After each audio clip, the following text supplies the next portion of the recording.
All right. Hello, everyone. Good afternoon. Hello. Hello, hello. It's so nice and cool in here. So nice to see everyone. Scholars, colleagues, and friends, it is my pleasure to welcome you to the 75th Annual International Communication Association Conference, Awards Ceremony, Fellows Induction, Member Meeting, and Presidential Address. I am so pleased to join all of you today.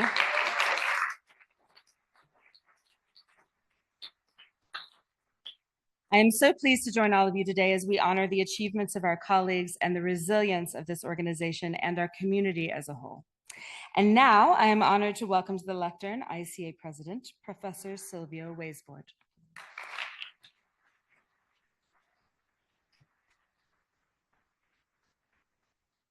Hello, so great to see everyone here, especially now with my new glasses.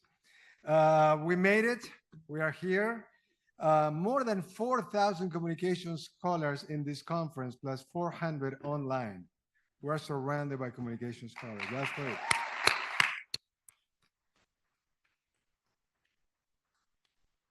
Okay, now we need to go to, well, yes, exactly, that's the screen. As you all know, ICA's history of excellence is due in no small part to those esteemed colleagues who have served as ICA president over the years. Let us take a moment together now to recognize those past presidents who are in attendance here in Denver and thank them for their contributions, especially as they are here this year for ICA's 75th anniversary. All ICA's past presidents, will you please stand?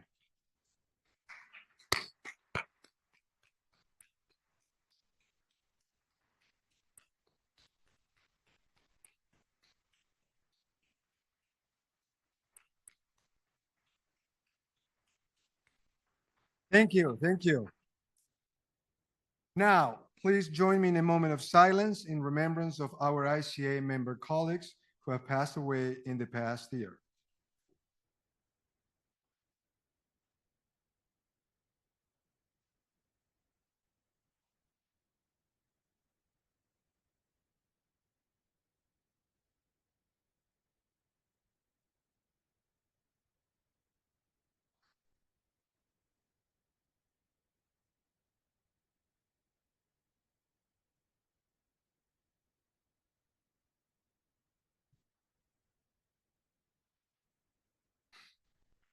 Thank you.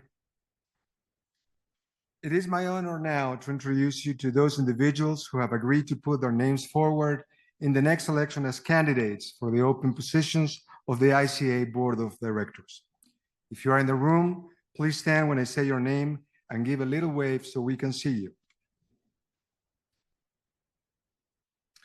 The ICA Board of Directors includes 2 student and early career representatives on staggered 2-year terms.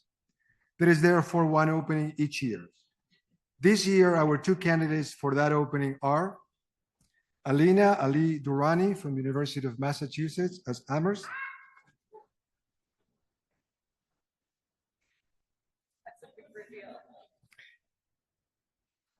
Erica Ningsing Wang from the Chinese University of Hong Kong, Shenzhen. Thank you each for being willing to serve your association.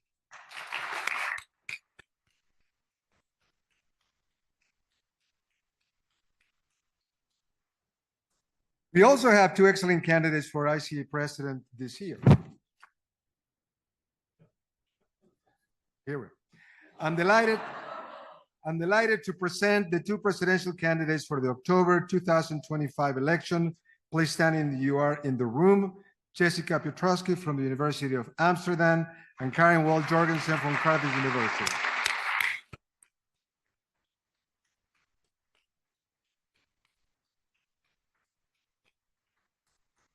Each of these excellent candidates will write platform statements that will appear in upcoming issues of the ICA newsletter, which everyone reads. And the election will be held online during the month of October. Our sincere thanks to each of you for your willingness to serve the association, and good luck to all of our candidates.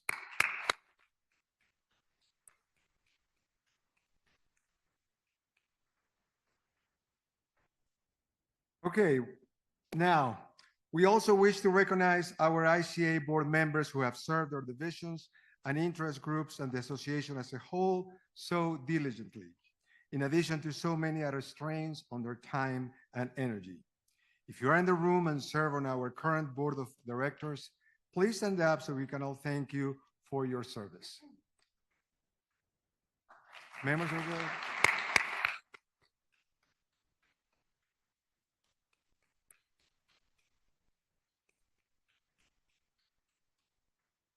Thank you. I will now ask our executive director, Laura Sawyer, to handle the next part of our ceremony.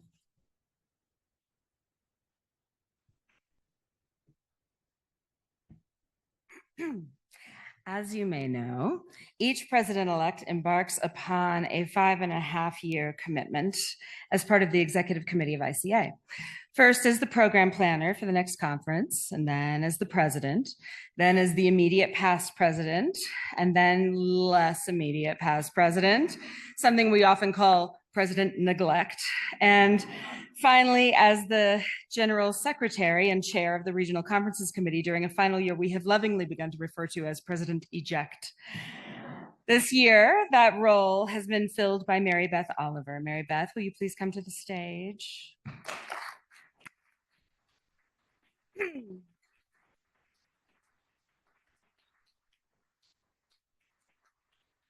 Mary Beth has served in all of these roles and more, including playing a crucial role in creating the concept of regional hubs with me during the global pandemic when she was president-elect, with a conference theme only she could have authentically created, engaging the essential work of care, communication, connectedness, and social justice. Serving as ICA president during the second year of the COVID-19 pandemic and always leading with care, passion, and empathy. This conference represents Mary Beth's final week as a member of the ICA Executive Committee, and it has been my great pleasure. Are you celebrating? I saw that. It has been my great pleasure. I got her a little candle that said, "How dare you leave me with these people?" It has been my great pleasure to serve alongside her for all those years. Mary Beth, we are so lucky to have benefited from your presence, your empathy, and your candor. And while I am sure you are very ready to rotate off by now, we will miss you terribly.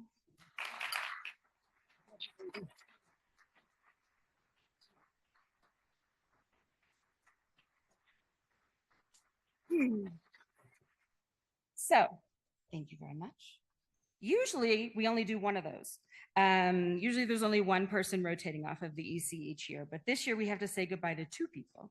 So the second farewell is to Alicia Cohen. Alicia, can you please come up on stage?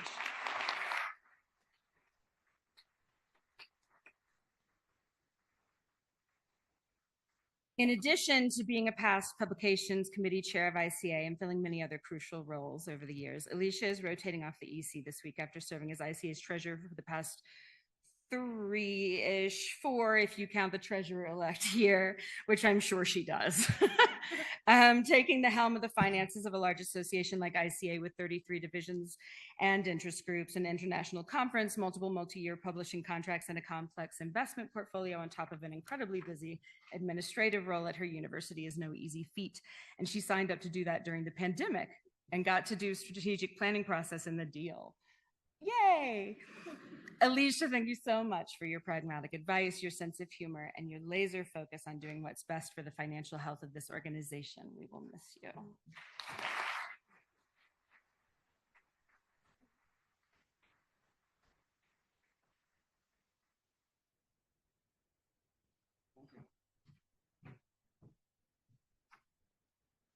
As every ICA member who has volunteered any amount of time with this association knows, ICA will not be where it is today without the support of our incredible headquarters staff. You may be shocked to learn that this entire conference and everything else we do at ICA is managed just by 7 people. Associate Manager of Member Services, Carly Senesak. Director of Governance and Member Services, Julie Arnold. Hold your applause, please. Senior Manager of Conference and Exhibit Services, Katie Wolf. Director of Global Meetings and Initiatives, Christopher Rochette. Director of Conferences Services, Jennifer Lay. Associate Executive Director, Tom Mankowski. And Laura Sawyer, our Executive Director. Thank you all so much. We truly could not have done it without each of you.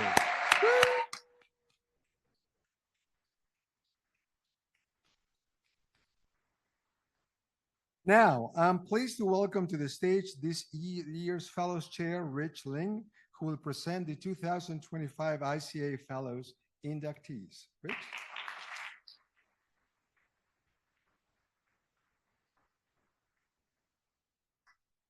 I'll take your clapping now so I don't have to deal with it afterwards. Thank you so much. It's my pleasure to be here. And in parentheses, Laura has written, feel free to make a joke. But I decided I'd crowdsource it. So if anybody has something, please let me know afterwards. Okay. Esteemed colleagues, fellow status in the International Communication Association is primarily a recognition of distinguished scholarly contributions to the broad field of communication, with secondary consideration to given such criteria as service to ICA and socially or professionally significant service. I think also now it's a time for, given these days, it's also a bulwark for keeping the ethics and the focus of this community. So I just wanted to throw that in. This year, 15 new fellows will be inducted into the ICA Fellows class of 2025. 12 of them are able to be here with us today. The 2025 fellows, as I read your name, you all are sitting down here, please come up to the stage. And I've been told that you understand that you are a fellow. So that's why you're sitting down there. That's another one of these parenthetical things.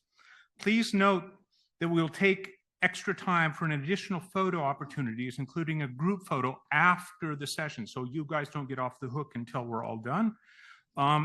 So the candidates, so as I say your name, please come to the stage. First of all, David Aiken. I am.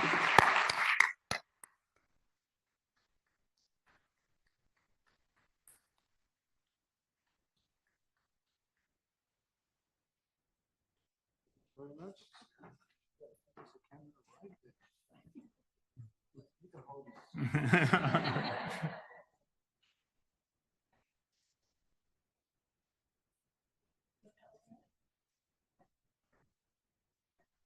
Okay. Andrew Billings.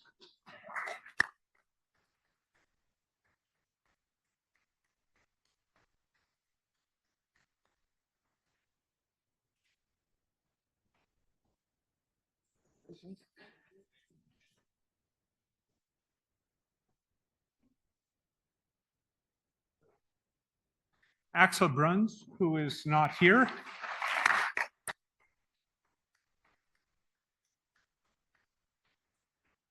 Scott Campbell.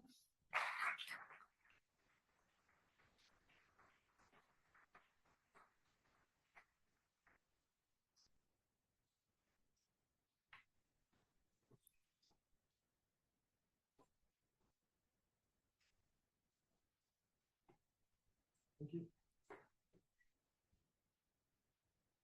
Wen Hong Chen.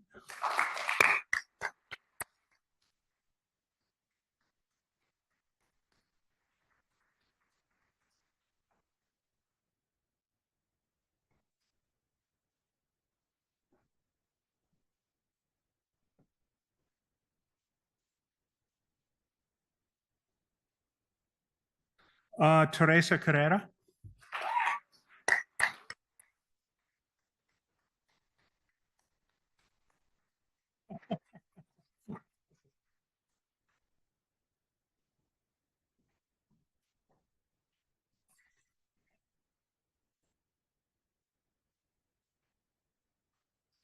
Yan Jin, who is not attending.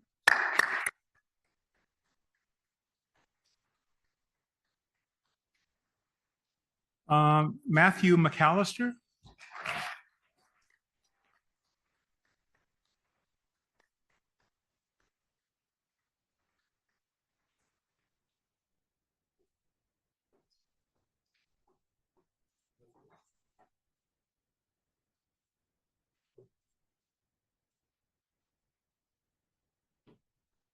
John Utzel.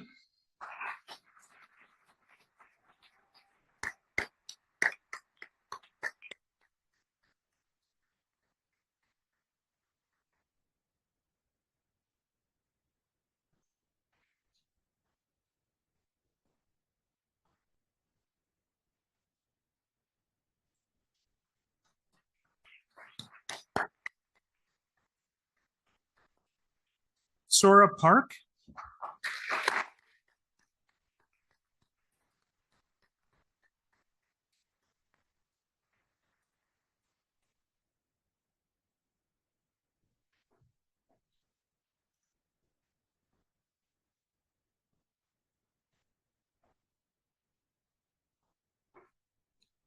Lynn Schofield Clark.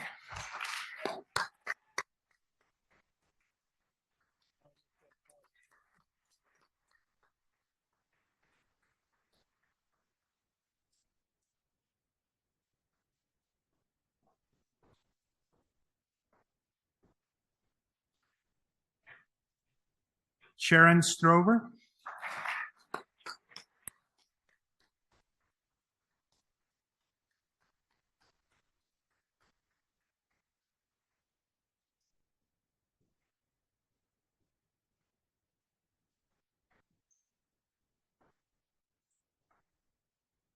Edson Tandik.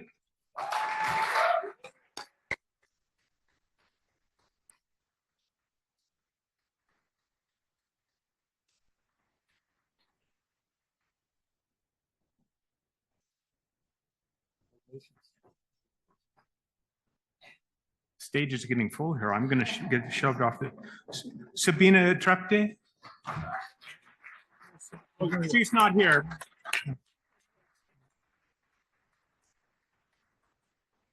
And Sebastian Valenzuela.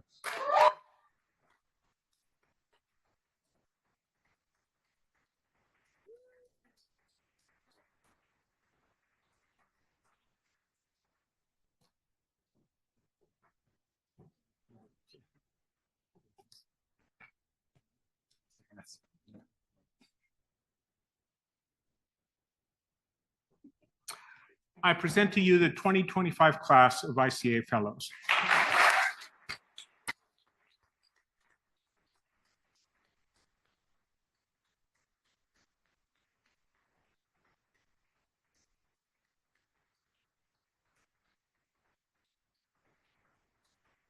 Stick around because you're going to be photographed afterwards, so nobody gets to leave the room until that's done. Thank you very much. Thank you.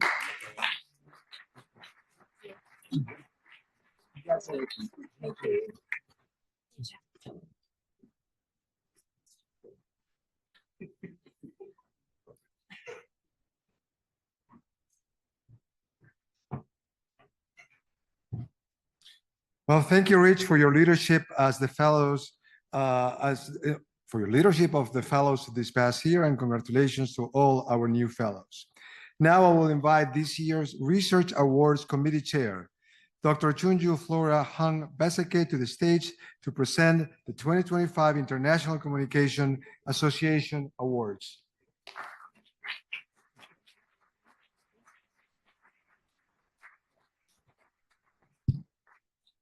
Thank you, everyone. I am Flora Hung Beseke.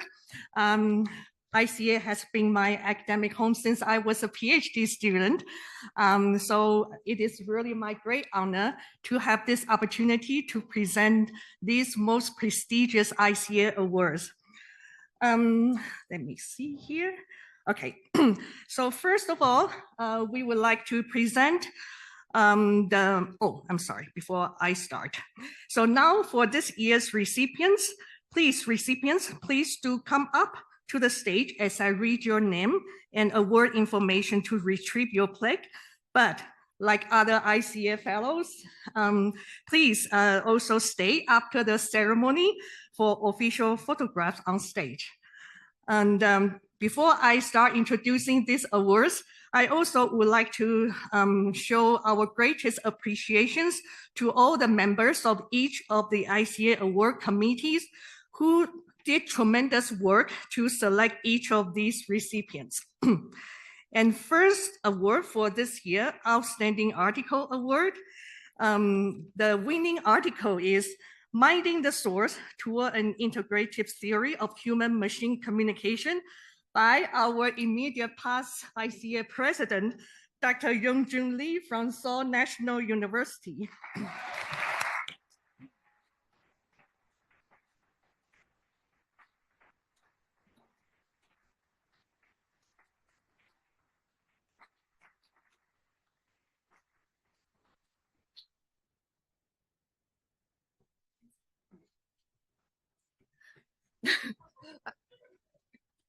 Okay, so this article, Minding the Source Toward an Integrative Theory of Human-Machine Communication, introduces a new theory that reconciles two competing frameworks, the CASA paradigm, which suggests people treat machines like humans, and the machine heuristic, which views machine as distinct. It proposed a unified model explaining when users do consider the source, human versus machine, and adjust their responses. Praised for its clarity and empirical grounding, the article is described as a scholarly masterpiece and timely given the rise of AI technologies like chatbots and voice assistants. Published in Human Communication Research 50th anniversary issue, it has gained notable attention with over 7,000 views and 14 citations within a year. The theories holds broad relevance across communication subfields, reflecting the growing influence of AI. Overall, the piece is considered groundbreaking and posed to significantly shape future research in human-machine interaction. Congratulations, Dr. Lee.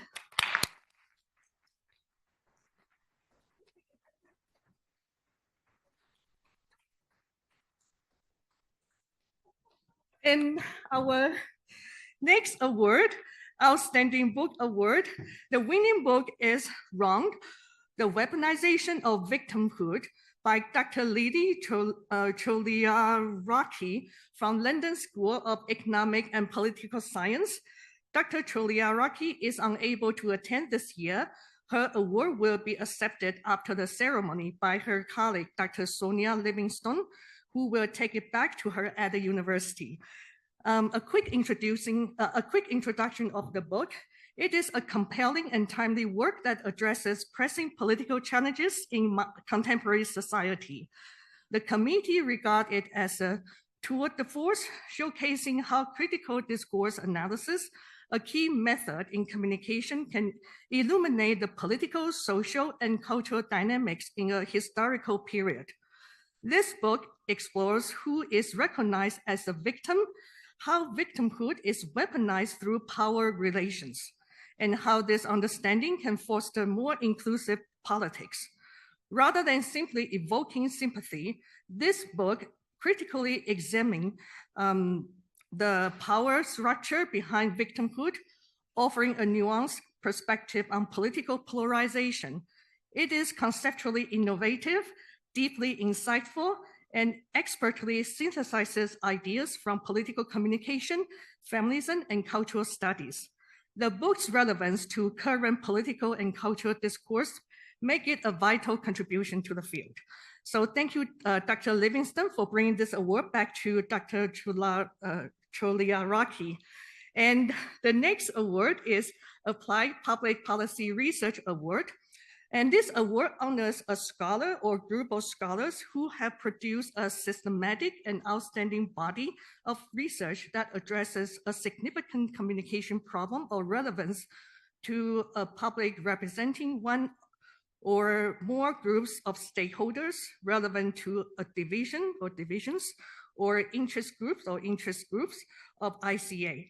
And the winner for this award is Dr. Anurag Hanawa from Universidad de la Svizzera Italiana.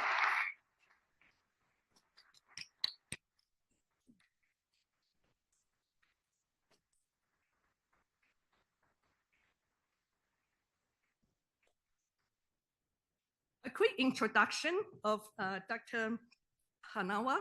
The committee praised Dr. Hanawa's outstanding contribution to the theory and practice pertaining to patient safety. Her contributions have been adopted by state, national, and international bodies such as the World Health Organization to improve patient safety and healthcare delivery. Numerous community-based organizations and public policy organizations interested in developing a safety curriculum have adopted her model. Her impact in the field is both wide and deep. Very congratulations, Dr. Hanawa.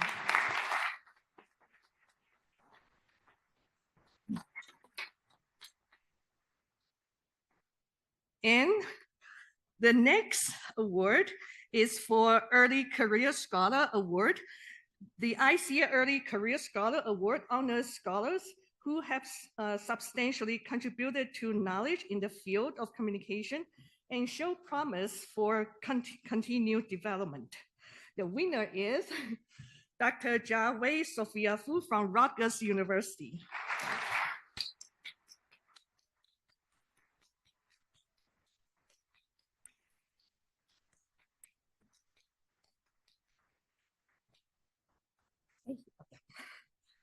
Jawa Sophia Fu is a global interdisciplinary communication scholar whose innovative research on hybrid organizing explores how organizations and social actors navigate intersecting elements like social identities, cultural symbols, institutional logics, and media platforms. Her work advances key areas including organizational studies, social networks, computer-mediated communication, and ICTs. In only under 7 years since earning her doctorate, she has published in over 42 outlets, including top journals like Journal of Communication, Health Communication, and Information Communication and Society, achieving an H index of 17. Using mixed methods such as network analysis and participatory research, Dr. Fu examines how for-profit and nonprofit organizations address critical issues like public health, climate change, gender equality, and social exclusion. Her research not only shapes academic discourse, but also enhances public scholarship by supporting the effectiveness of grassroots movement in nonprofit initiatives. And let me say this, her undergrad was from my university in Hong Kong.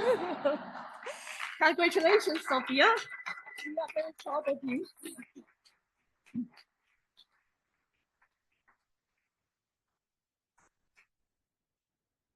And the next award is B. Audrey Fisher Mentorship Award, initiated in 1988 following the death of its namesake.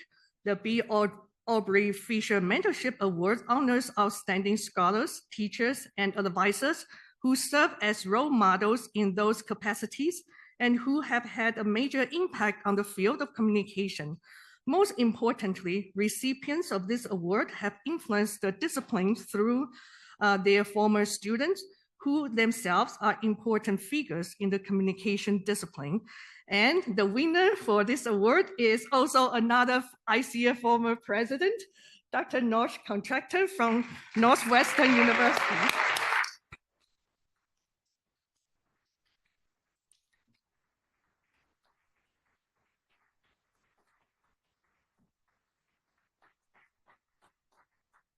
Dr. Norsh Contractor is the James S. and William J. White Professor of Behavioral Science at Northwestern University with appointments in engineering, communication, and management.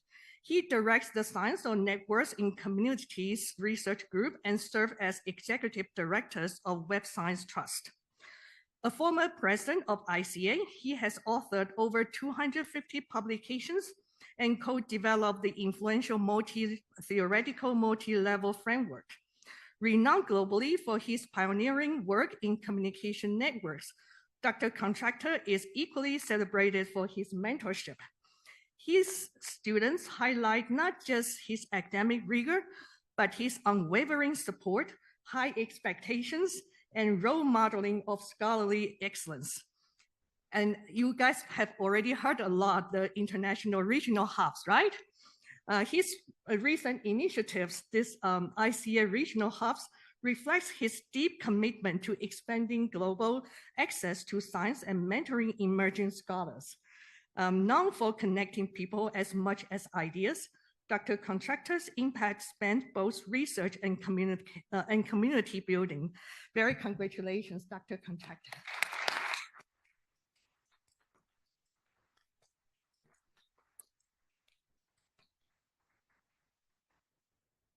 All right, so our final honor this afternoon is the Stephen Sheffy Career Achievement Award. This award recognizes a scholar or small group for a sustained field-shaping contribution to communication studies through theoretical or empirical research. Emphasis is placed on innovative work that poses conceptually rich questions and open new theoretical or empirical directions. The recipient's body of work should include multiple publications and inspire second-generation scholarship. Rather than rewarding productivity or ICA involvement, the award honors the long-term significance and influence of the scholar's contributions to the field. And the recipient of the 2025 Sheffy Award is Dr. Gail T. Fairhurst from University of Cincinnati.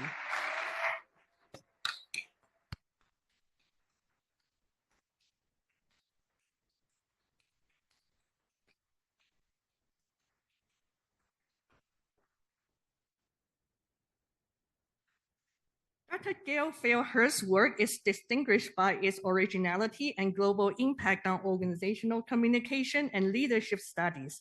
Her influential research on discursive leadership, framing, and meaning-centered leadership has reshaped how leadership is conceptualized and practiced. The committee found her contributions highly innovative and aligned with the standards of the Sheffy Award. Her scholarship extended beyond communication into leadership, management, human resources, and business, making a lasting interdisciplinary impact. As one nominator noted, her work on paradoxical leadership introduced entirely new framework for understanding leadership. Professor Fairhurst has also mentored numerous graduate and doctoral students who have gone on to make significant contribution to the field. She has received multiple accolades from professional organizations, recognizing both the originality and enduring influence of her work. Congratulations, Dr. Fairhurst.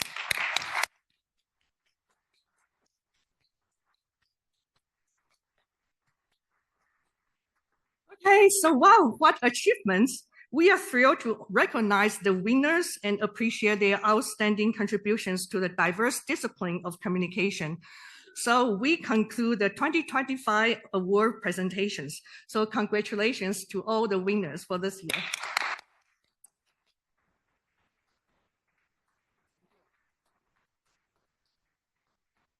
Thank you. Our appreciation to Dr. Hang Baseke and to all of the ICA Awards Committee's chairs and members for all your work. This is truly an excellent roster of award recipients, showcasing the breadth and the depth of scholarship within our organization. We should all be very proud. Now, yes, it seems that I'm nearing the end of my presidential term, and I was just getting started, but anyway. So I think we'll agree this has been a tumultuous, scratch that, enervating, exhausting, exasperating year as we navigated your words here, which are multiple challenges, bad news, uncertainty, bad news, and the list goes on and on and on. But however, by all accounts, thus far, this meeting has been a great success, thanks to the hard work and painstaking planning of our incoming leader. As he comes to the lectern, please join me in thanking our president-elect, Thomas Hanich, for all his hard work on the conceptualization of the 75th anniversary conference in Denver. Thomas.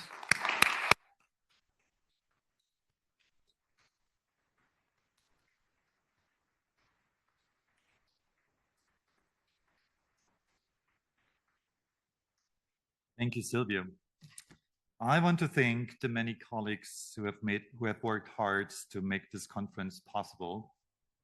They include our amazing headquarters team led by Executive Director Laura Sawyer, and This year's conference theme committee consisting of Yarif Tzfati, David Boromisa Habashi, Magdalena Saldana, Karen Val-Jorgensen, Hermann Wassermann, and Wei Chang.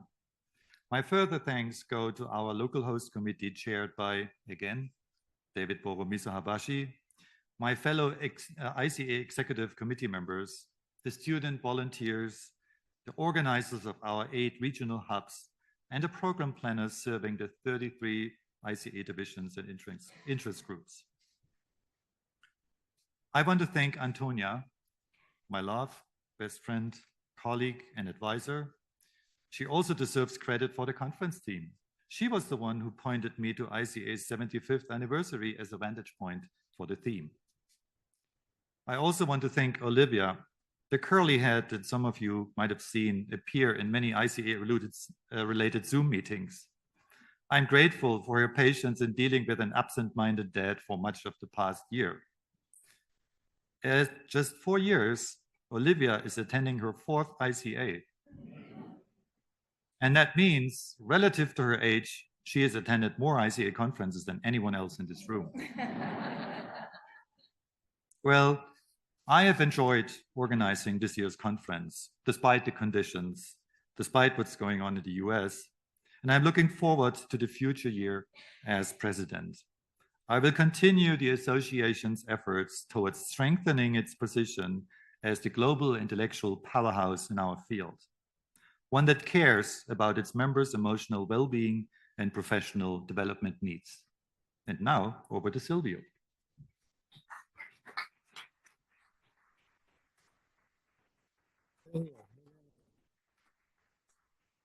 Now it is the time for the ceremonial passing of the gavel to the next president. So please repeat after me. This is not a marriage or anything like that. It's just...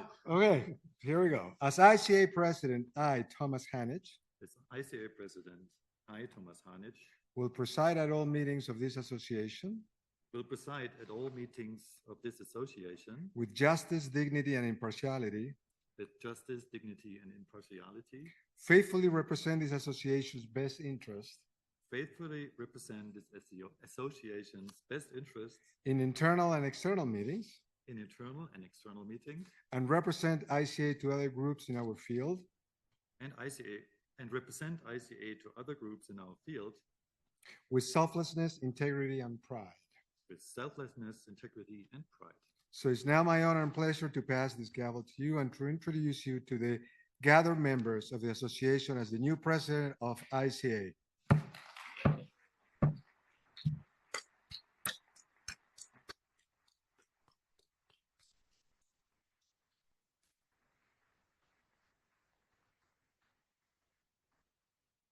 Thank you, Silvio. As the very first action of my presidency, it's my immense honor to thank you, Silvio, standing behind me, for your service as ICA president this past year. You have been an incredible president. You have steered the ship safely through rough waters. It's been an enormous pleasure working with you, and I look forward to the years ahead of continued collaboration on the executive committee. I'm delighted to present to you with this plaque.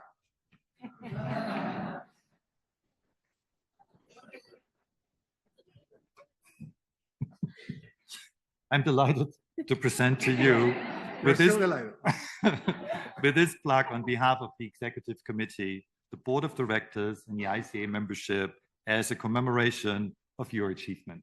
Thank you very much. Thank you.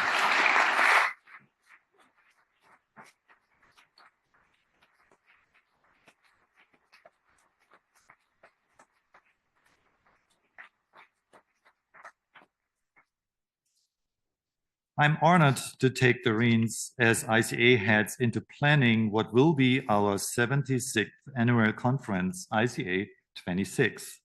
The conference is already being planned by our recently elected president-elect, Ingrid Bachmann. Ingrid?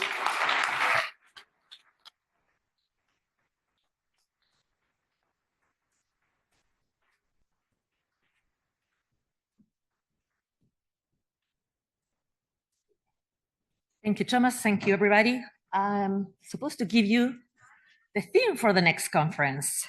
So our 76th annual ICA conference will take place in beautiful Cape Town, South Africa. This is the first time that ICA goes to Africa, so there is that. And the theme of the conference is communication.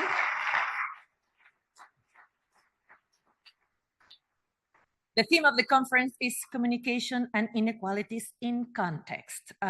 We want to talk about power dynamics. We want to talk about very well-known and also new developing divides, issues, and tensions across different social, cultural, geographical backgrounds.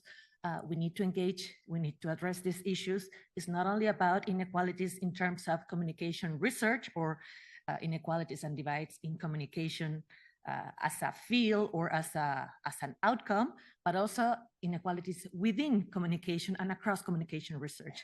We know that there are gender gaps, we know that there are funding issues, we know there is no global north, global south issues, and we should talk about that. So this is an invitation for that. As always, the submission window will be open from the beginning of September through the end of October. Spoiler alert, the deadline will be November 3rd. It's a Monday, that's why. It's because November 1st is a Saturday, so we don't want you to work on a weekend. You either already have or will hear more about the conference during your division or interest group business meetings, including dates, hotels, and other fun details. All attendees and ICA members will receive an email on the final days of this conference with the full ICA 26 conference theme statement. And over the summer, divisions and interest groups will compose their own call for papers and in responses to the theme. And now, Thomas, back to you.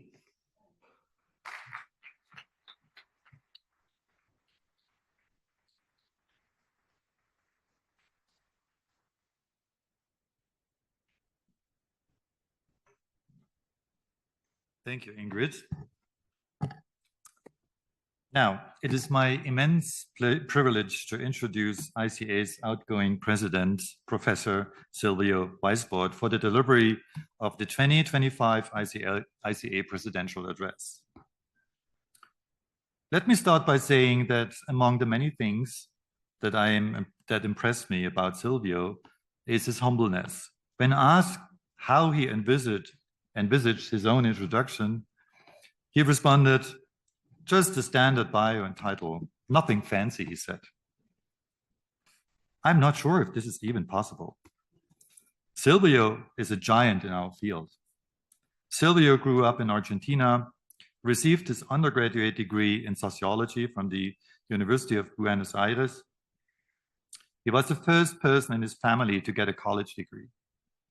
He received his PhD in sociology at the University of California, San Diego in 1993.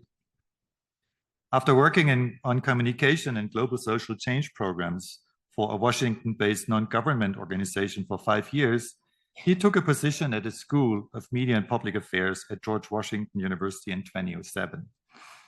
He served as director of the school between 2020 and 2023. In 2018, he became a fellow of the International Communication Association. Silvio is the author and editor of 20 books and numerous articles on journalism, politics, communication studies, media policy, and communication for social change. Among his most recent books are Introduction to Journalism, Thinking Globally, Public Scholarship in Communication Studies, and Communication, a Post-Discipline. His dedication to the field is unparalleled. If you are impressed by colleagues who have edited a top-tier journal, well, Silvio has edited 3 of them. He was editor-in-chief of the International Journal of Press Politics from 2008 to 2014, the Journal of Communication from 2015 to 2018, and most recently, the International Journal of Communication since 2024. In 2022, he finally became the first Latin American-born scholar elected president of this association.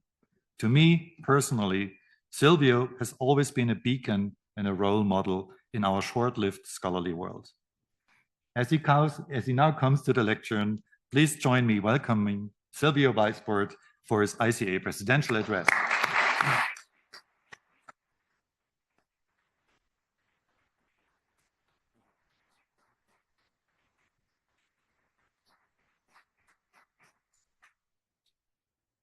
Thank you, Thomas, for that generous introduction. Are we ready here? Yes, we are. Okay. Thank you very much for being here. The theme of the 2024 Venice Biennale was foreigners everywhere. According to curator Adriano Pedrosa, the artistic director of the Museo de Arte de Sao Paulo, the goal was to spotlight art that deals with living as an outsider, a new arrival, or an indigenous person. Pedrosa was the first curator of the Venice Biennale from Latin America. Pedrosa said, foreigners everywhere. The expression has many meanings. One could say that wherever you go, wherever you are, you're always surrounded by foreigners. And then in a more personal dimension, wherever you go, you're also a foreigner, deep down inside. The exhibit presents multiple forms of foreigners, the work of artists who are strangers in different ways in terms of their position in society. The exhibition is testimony to what Julia Kristeva defined as a world of strangers, where we are all or we're strangers. You might ask, why is this relevant to communication studies? Here's my point. The exhibition makes a convincing argument that foreignness is a position of life experience and knowledge. It's a reminder of the importance of positionality in global academia and in communication studies.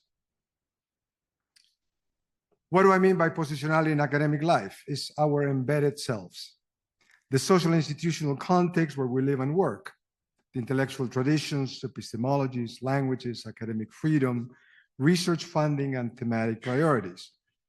These are the structural conditions and lived experiences that shape our ways of seeing or not seeing, to paraphrase John Berger. Positionality establishes that we're not suspended nowhere or anywhere, where we scan the world for research ideas and topics for teaching. In fact, generally we select topics for research, ideas, arguments that we're familiar with. This is not different from the way that artists are inspired or select objects and events near them. This is why, sorry. We find this in Marc Chagall and being inspired by dreamy images in his local folklore. We find this in Jacob Lawrence and the stories he heard in Harlem about the Great Migration in the US. We find this in Rex Slack's work about housing and everyday life in West Virginia. We also find this in Alma Thomas, who found inspiration in natural landscapes in Washington, D.C. We find this in the work of Paulina Nicho, who was featured at the Biennale, who found inspiration on indigenous religions in Guatemala. And finally, on the work of La Chola Poblete, who is inspired by social struggles in my home country of Argentina. So what is the point I'm trying to make? Is that we produce knowledge anchored in specific personal and collective positions. And we find inspiration in local events, conditions, and trends. So a focus on positionality leads us to ask several questions. From where do we produce knowledge? How does positionality influence topics, theories, models, methodologies, and analysis? How do academic institutions shape research perspectives and approaches? What is the impact of academic freedom in our work? Intuitively, we know what happens. We know that positionality matters in key decisions. It's not new. We also know what happens when conditions change. When we change positionality, we are likely to change the way we engage and know the world. We find new questions and ideas for research and for teaching. This shift appears sharply in the work of migrant scholars, as Daphna Lemish demonstrates in her recent book. Migrant scholars are those who, because they live and work away from home and straddle multiple cultures, including academic cultures. Migrant scholars tend to be more aware of why positionality matters. This condition is impossible to be ignored. It's like a rock in your shoe. A heightened awareness about this condition is also found among scholars who wrestle with questions about epistemologies and borders, what Gloria and Saldúa call border thinking. This is the case of scholars who are refugees or live in exile, scholars who feel alienated in their own countries and academic communities due to their legal status, discrimination, power relations, and other forms of exclusion. However, it will be misguided to think about foreignness or strangeness as limited to conventional notions. This is exactly the point of the Biennale, to rethink the way we think about what being a foreigner, what a stranger means. And what I argue is that this condition is common given the global flow of scholars across borders. ICA, we don't have data on this. We cannot collect data on this yet. What has happened is the following. Academic globalization has multiplied opportunities for graduate education, jobs, collaboration, and careers. There are many examples of this. For example, scholars from the Global South who attended PhD programs in the Global North and relocated back home in the Global South. Others original from the Global South who got a graduate education in Western academia and decided to stay in the Global North, such as my case. And then many other scholars of itinerant scholars from different parts of the world who moved to other parts of the world. In different ways, we are academic foreigners and intellectual migrants somewhere, somehow, sometimes more than others. We live in a condition of in-betweenness at the intersection of multiple borders. Just as migrant cultures complicate notions about cultural uniformity and national purity, the condition of in-betweenness throws into question neat boundaries between local, national, and global scholarship. This is the state of the global academia. We interact, we collaborate, we read, we review work by scholars who live and work in different countries. This conference is proof of the present condition. So here is one question that I have. How do we continue to nurture a global community of scholars? It demands working on two dimensions: institutional infrastructure and intellectual disposition. Intellectual infrastructure refers to the globalization of academic institutions, universities, professional associations like ours, journals, conferences, review processes, book reviews, book series, awards. For several decades, ICA has pursued this goal. And on its 75th anniversary, it's important to recognize that we have made significant strides in this direction. This association is very different from the one I joined when I was in grad school in the late 1980s. And it's also necessary to acknowledge that communication studies as a whole has made significant progress in this direction too. Work always remains to be done. We can always do more, but we are on the right path. We need to continue to support this action, especially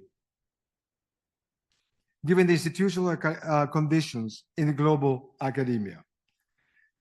There is a gap between aspirations for global community and the conditions of production and circulation of scholarship.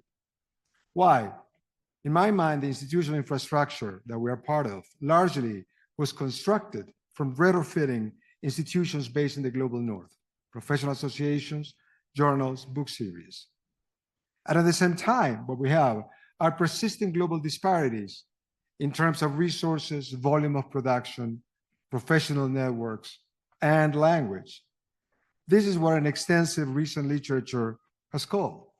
It has shown that we have made progress, yet there is persistent structural inequalities and disparities. Why? Because the global academic system remains grounded in institutional infrastructure originally developed in the global north.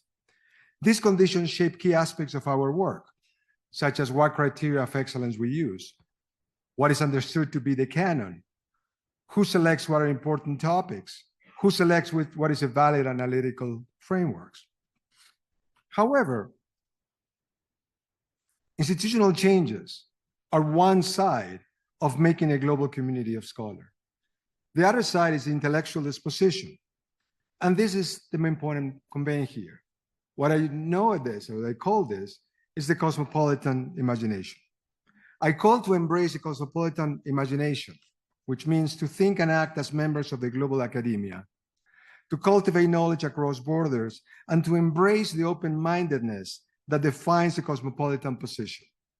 I know cosmopolitanism has multiple meanings. Let me tell you what I think by it. A shared notion is the idea of human beings belong to a single community, and this community needs to be cultivated. In communication studies, cosmopolitanism is central to several areas of research, just to name a few: human rights, humanitarian communication, media governance, peace communication, global communicative ethics, studies in communication, and migration. It's a central notion to a recent book, Cosmopolitan Communication Studies, edited by Carola Richter and co-editors that my colleague and friend Hanan Badar mentioned in our open. This was no plan, it was just coincidence, beautiful coincidence. So here I understand cosmopolitan imagination as a knowledge position, as a consciousness, as a sensibility that is central to a global community of communication scholars. A cosmopolitan imagination features three characteristics: curiosity, criticism, and connections. Curiosity is needed for exploring different ideas. Curiosity is what drives us to interrogate the relevance of concepts, arguments, theories across borders. Curiosity evokes concern, evokes care. What could be? A willingness to find out what is around us, what is strange and what is unique. The disposition to break with our familiarities and to consider the same things in another way. Criticism is a commitment to interrogate everything because things may work differently somewhere else. Whose questions are we asking? Are these questions relevant anywhere else? What are possible approaches to understand this? Why do we take certain approaches and not others? And criticism means embracing doubt towards established arguments and answers, as well as adopting a reasonable epistemic humility about the relevance of our work. And finally, connections. This is about finding and nurturing connections among scholars, research projects, and programs across boundaries. And many of you have been engaged in doing this kind of work for quite some time. This work can be done in several ways. One way is a focus on research on theoretical problems in different countries and different regions. For example, are the dynamics driving datafication similar across borders? Does the so-called privacy paradox works the same way in different borders with very different understandings of what privacy is? What are different ways of resisting or adapting or adjusting to the so-called algorithm across difference? And another way of doing this is to do it through cross-border collaborations for understanding similarities and differences about fundamental questions of our times: disinformation, epistemic divides, anti-democratic movements, surveillance capitalism, trust in knowledge-producing institutions, and multiple forms of violence and social exclusion. So why is a cosmopolitan imagination needed? Simple, in my mind, two reasons. Why? First one, it befits the global academy and the global society. There is no option. As the late sociologist Ulrich Beck wrote, cosmopolitanism is precisely an answer to globalization. He said, because reality has turned cosmopolitan, cosmopolitan mindset is necessary. This point is obvious to all of us. The reality of multiple forms of communication is global. We study several global objects. Global are the platforms and the corporations that are the backbone of the digital society. Global are the media industries and the media publics that we study. We study global risk and problems. We study global networks and organizations, global media events, as well as global social and political movements. And by the way, AI governance should also be global. Second reason, it is important to champion cosmopolitanism at a time when adjacent concepts such as globalism, global citizenship, global community are recast and weaponized as insults. This is not the first time, for sure. Autocrats in the past have historically used cosmopolitan as an insult against minorities and dissenters and as a justification for persecution and the politics of murder. And the current condition is necessary to reclaim cosmopolitanism as a global consciousness, to confirm, to reaffirm a commitment to human rights, dignity, tolerance, and peace. A cosmopolitan imagination is truly countercultural at a time where xenophobia and nihilism drive anti-democratic, anti-knowledge, anti-science, anti-university movements with devastating consequences. It is in the spirit of cosmopolitanism that we should approach decentering communication studies. Decentering represents an intellectual project that questions relations of power and knowledge in global academia, and it calls to rethinking the premises and the relevance of ideas produced in specific contexts and academic cultures. Decentering has gained renewed interest in the global north in several years, shaped by arguments to the westernized and decolonized scholarships. It's important to recognize here that these actions are part of long-standing efforts. There's nothing new here, especially among scholars and intellectuals in the global south who have engaged with these questions for a long time. It will be quite ironic not to remember this long trajectory in the global south of rethinking about these issues. I believe that decentering should encourage cosmopolitan thinking by recognizing the histories of academic production as well as the disparities in the flows of academic scholarship. Decentering should be a way to consider the dynamic global lives of scholarship. Scholarship travels or has the potential to travel across borders. When ideas travel, they can be used in different ways, or they cannot be used. They can be ignored. Theories and arguments, they are not frozen. They have meaning pragmatically as they are used and reinterpreted in specific situations. This is why I believe that the global lives of scholarship should make us skeptical of arguments that tie academic knowledge exclusively to political territory, countries, or regions, that ideas can be simply divided in binary terms. Ideas overflow borders, but some ideas don't overflow at borders as many other ideas. That's a key difference. So given this, given that communication and media borders are constantly changing, that ideas travel around the world and that scholars come in and out of national political boundaries, shouldn't we approach global academic crossings as essential to communication studies? Hasn't communication studies always, historically, been a meeting point for scholars, theories, concepts, and arguments from outside and inside? We have done much of this already for a long time. Shouldn't we embrace communication as a global post-discipline? In a way, academic cultures are not different from cultures. Steve Luke's right, cultures are open systems, sites of contestation and difference and cross-fertilization, whose boundaries are inevitably indeterminate. So what I'm calling for is to recognize the open, borderless nature of academic work. And here's the thing, thinking across borders is exactly what worries autocrats and cultural commissars. They have no patience, no use for that. Such flows, the flows that I'm describing here, challenge the obsession with defining and patrolling cultural borders. They challenge the belief that ideas are fixed and pure. In my mind, confining knowledge to spaces and borders is as appealing as moldy bread. A great example of the cross-border fluidity of scholarship is the case of communication studies in Latin America, where I grew up and lived until I moved to the US to attend grad school. Yes, once upon a time I was an international student. And yes, especially in this context, we love international students.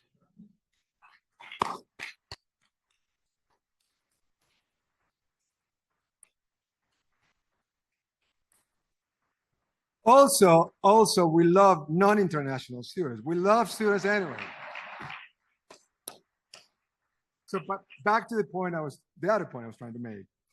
In Latin America, communication studies has been historically at the crossroads of local indigenous traditions and Western scholarship. It has been open, dynamic field, immersed in a cross-border flow of ideas, not as diverse as one would hope, but this is true. In many ways, Western theories have been used to examine local phenomena. In some cases, those theories were reinterpreted, blended with local traditions. But it's always been a consciousness that no matter what ideas you use, where ideas come from, you're trying to produce unique knowledge, something that not necessarily is a replica of something else. In fact, Latin American communication studies has been a perfect illustration of what Edward Said called contrapuntal dynamics, the interplay of ideas from different contexts. So communication studies in the region stands on an intellectual riverbed composed of sediments from different origins. So here's the point, and I'm beginning to conclude. If we recognize the global lives of scholarship, we should uphold complementary ideas. These are not contradictory ideas. We need to recognize that positionality matters in global academia and that we continue to think across borders. We should acknowledge differences and inequalities in global communication studies and avoid thinking in static binary terms about the geographies of scholarship. We should recognize different academic legacies in countries and regions while approaching arguments for intellectual purity and separation with a critical eye. In conclusion, what I try to do is two things. First, to bring attention to the fact that being part of a global community of scholars means working, interacting with foreignness, with strangeness, and also to call for a cosmopolitan imagination that corresponds to such a community. Cosmopolitan imagination pushes us to engage with foreign ideas, to know what we don't know. Second, to probe the viability of our own scholarship and arguments across contexts. How does it work anywhere else? And third, to enrich our body of evidence with topics that have different relevance around the problem, around the world. I would be remiss if I did not mention current challenges to cosmopolitan imagination, specifically challenges to academic freedom in this country and in many other countries, as well as government interventions in transnational travel through bans, visas, and so-called overreach as instrument to control the circulation of knowledge and people. Many colleagues, members who regularly attend our conference chose not to attend this conference given travel advisories by governments and universities, their own personal decision, and given justifiable concerns about safety and surveillance in the current environment. This alarming, distressing situation reminds us of the persistence of obstacles for a global community of scholars. But here we are, and I'm so pleased to see so many thousands of you here. And in fact, I believe a cosmopolitan imagination is essential for understanding, confronting these challenges. In my mind, a cosmopolitan imagination is another name for a pedagogy of hope. Think about it. What we do, teaching, research, and public scholarship, those are hopeful occupations. We believe that education and transformation are possible. Isn't that why we do what we do? Hope is an essential disposition, especially in times of energized social hate, political nihilism, political violence, and anti-democratic movements. Hope is adversarial. Hope incubates change. In closing, the cosmopolitan imagination offers an intellectual horizon as we continue to document, analyze, and discuss a range of communication phenomena and problems in our global society. Thank you very much. Enjoy the rest of the conference.